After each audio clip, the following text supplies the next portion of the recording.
श्री महाप्रज्ञ गुरवे नमः।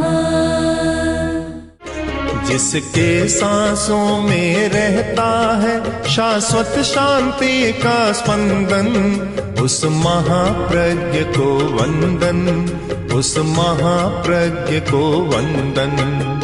सत्य अहिंसा अनेकांत को अर्पित जिसका तन मन, उस महाप्रज्ञ को वंदन, उस महाप्रज्ञ को वंदन। जिसके सांसों में रहता है शाश्वत शांति का स्पंदन, उस महाप्रज्ञ को वंदन, उस महाप्रज्ञ को वंदन।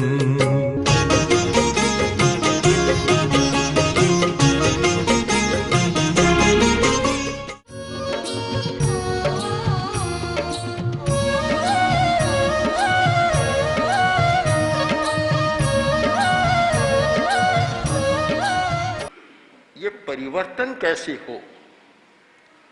जब तक चेतना का रूपांतरण नहीं होता, आंतरिक वृत्तियों का परिवर्तन नहीं होता, तब तक ये शब्द हमारे लिए श्रुति प्रिय रह जाते हैं, आचरण प्रिय नहीं बनते।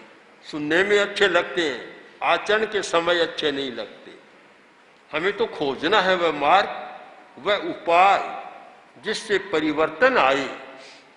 मैं तो मानता हूं वह आदमी दुनिया का बहुत बड़ा आदमी है, समर्थ आदमी है, जिसने उपायों को खोजा है, उपाय खोज ली। आचार्य को उपायज्ञ कहा जाता है, उपायज्ञ, उपाय को जानने वाला, हर बात का उपाय जाने। समस्या है, समस्या को सुलझाने का उपाय क्या है, उपाय को जानता है। डॉक्टर बीमारी को मिटाने का उपाय जानता है, तब तो ठीक है, दवाइयां बहुत है, पास में डिग्री भी है, पर उपाय नहीं जानता कैसे मिटाना चाहिए, कुछ नहीं होता। धर्म का आदमी भी ऐसा समर्थ बने, उपायों को जाने, यह समस्या है, इसको कैसे सुलझाया जा सकता है और इसे सुलझाने का उपाय क्या है। उपाय को जानना बहुत बड़ी बात है। किसी को टोको रोको तो शायद और प्रतिक्रिया हो जाती है। पता नहीं मनुष्य की क्या प्रकृति है कि जो काम कर रहा है रोको, उल्टा डबल करना चाहेगा। निषेध करना अच्छा तो है, पर निषेध करने पर प्रवृत्ति नहीं छूटती। मनाही करो, मत करो, मत करो, काम नहीं होता। उपाय काम में लो। इस युग में धर्माचार्यों में आचार्य तुलसी एक ऐसे आचार्य थे जिन्होंने निषेध ही नहीं किया, निषेध तो किया पर साथ साथ में उपाय बता दिया। उसका उपाय कि यह उपाय है समस्या को सुलझाने का। बातें मान्य होती चली गई, मान्य हो गई। कैसे आखिर छूटता कैसे है? एक आदमी शराब पीता है, अब शराब छूटता नहीं है। जब समय आता है सारी आंतें नसें टूटने लग जाती है और ऐसी भीतर की मांग उठती है कि वह छोड़ नहीं सकता। हम यहां दो बातों पर ध्यान दें। एक धर्मशास्त्र की संहिता, आचार संहिता है, और एक उसकी वैज्ञानिक प्रक्रिया है।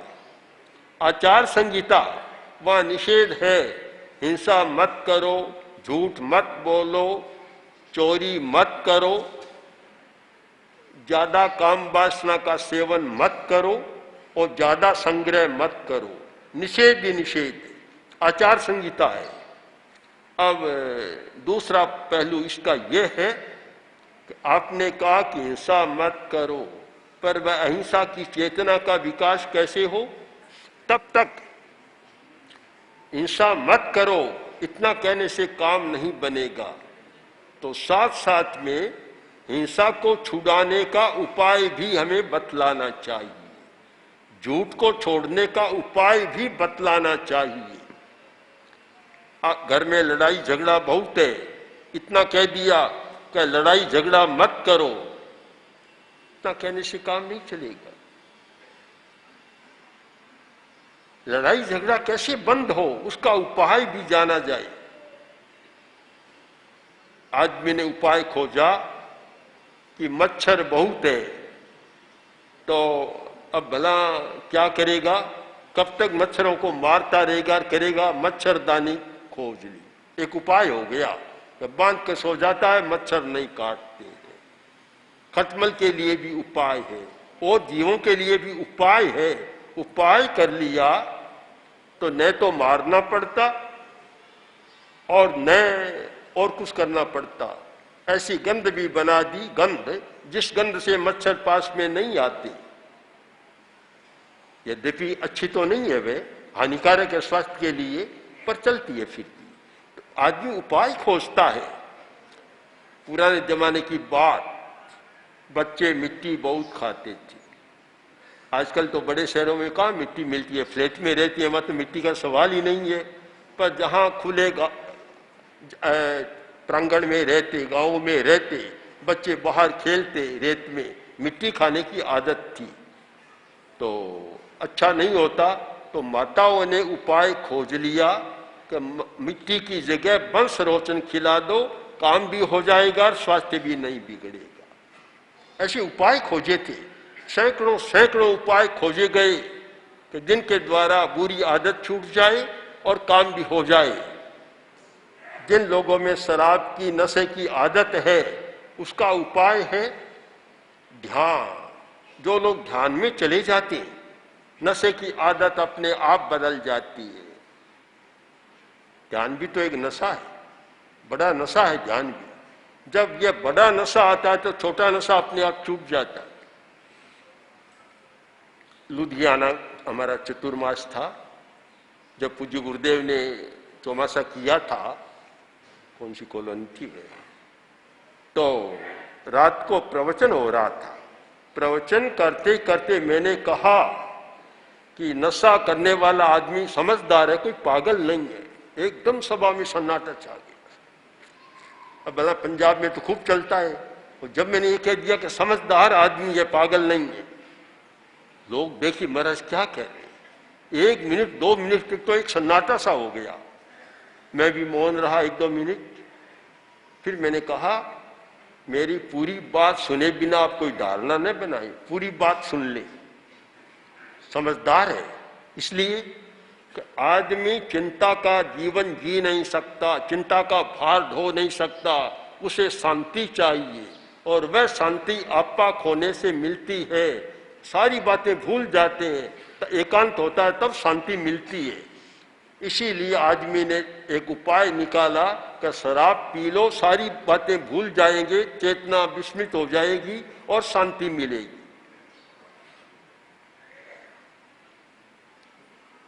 समझदार तो है, उपाय खोजा है। किंतु नशा क्यों बुरा है, शराब पीना क्यों बुरा है कि उसके द्वारा दिमाग विकृत होता है, चेतना विकृत होती है। और प्राय देखा है शराब पीने वाले सबसे ज्यादा अपनी पत्नियों को सताते हैं। स्त्रियों पर क्या बीतता है, हमारे सामने कितनी घटनाएं आती है। अभी प्रवचन में आया हूं, उससे पहले 2 घटना तो आज ही आ गई थी कि क्या होता है और किस प्रकार आज के युवक पति अपनी छोटी छोटी युवतियों पत्नियों को किस प्रकार सताते हैं शराब के नशे में आकर। बड़ी समस्या हो गई, आज व्यापक समस्या होती जा रही है। क्योंकि पुरुष के पास थोड़ी शक्ति है, धन है, बल है और साथ में उसका अहंकार है, उद्दंडता है, कुछ नहीं सोचता। पर बेचारी इन छोटी छोटी कन्याओं तो क्या युवतियों पर क्या बीतता है, उनके दुख की कहानी सुनो तो पता लगे। कभी कभी तो ऐसी स्थिति है कि आंसू तो नहीं आते पर आंसू जैसी स्थिति बन जाती है सुनते सुनते। नशे के कारण होता है। पर एक बार तो घंटा 2 घंटा शांति मिलती है, पर उसके विकार इतने होते हैं, समस्या पैदा हो जाती है। तो फिर उपाय क्या है? आप ध्यान करना सीख जाएं।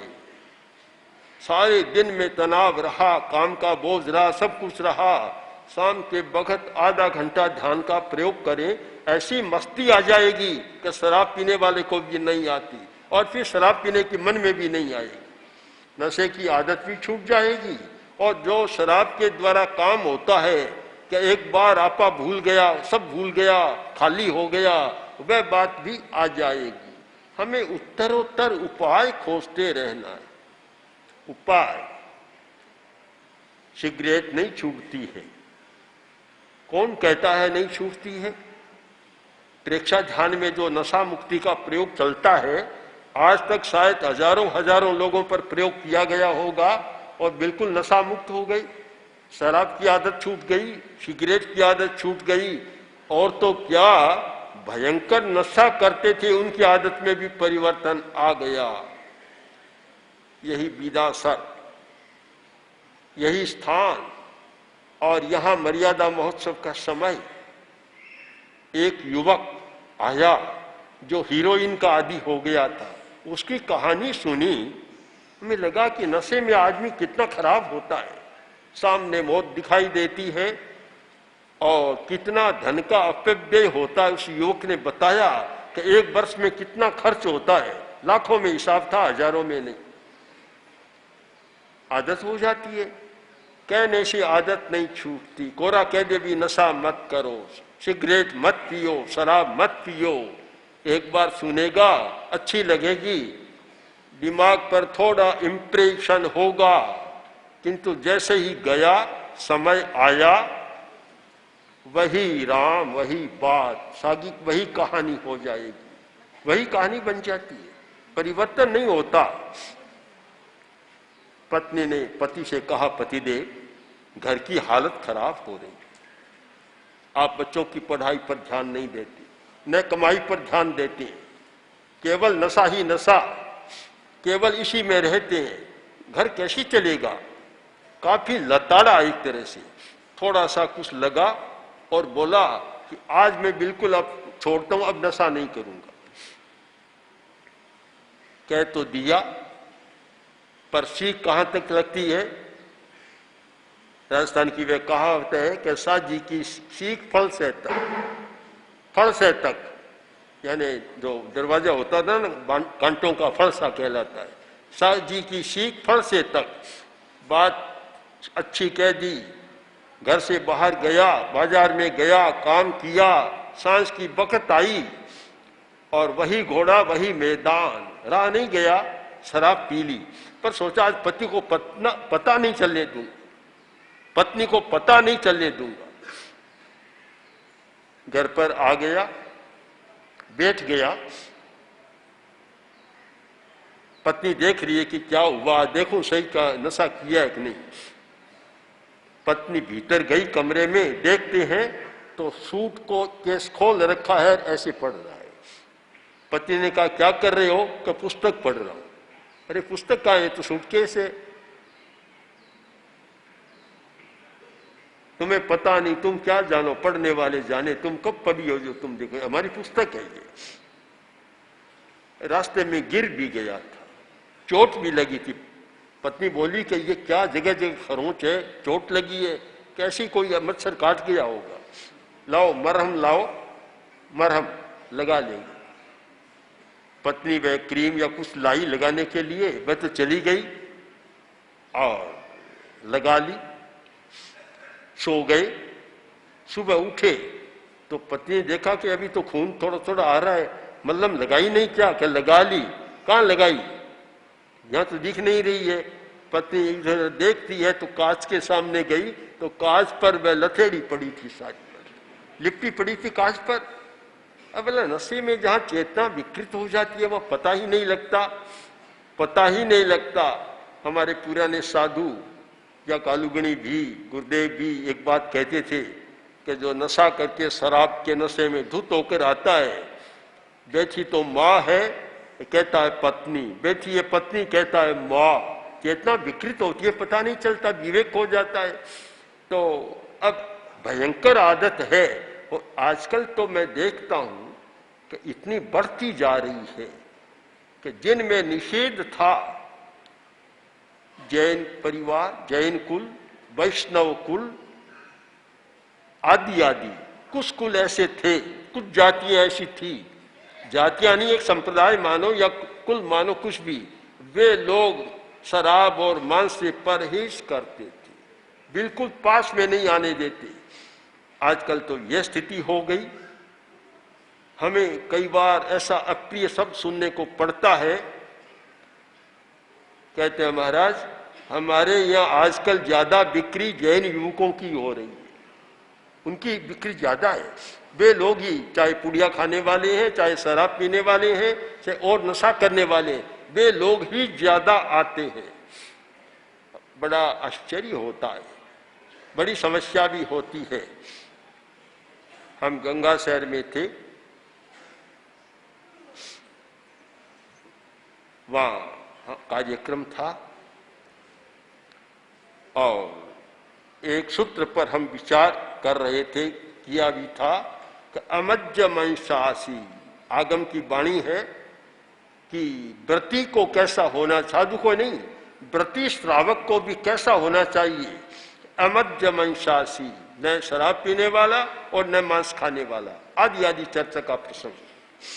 उस समय सुषमा स्वराज केंद्रीय मंत्री थी उस समय, वह आई हुई थी कार्यक्रम, उसने भाषण दिया। भाषण में एक बात कही, बात अच्छी थी पर कानों पर कीला चुभने जैसी बात थी। उसने बताया कि मैं परदेश गई थी, विदेश गई थी, और मैंने वहां कहा कि मैं शुद्ध शाकाहारी हूं, अंडा भी नहीं चलता, मछली भी नहीं चलती, शुद्ध शाकाहारी।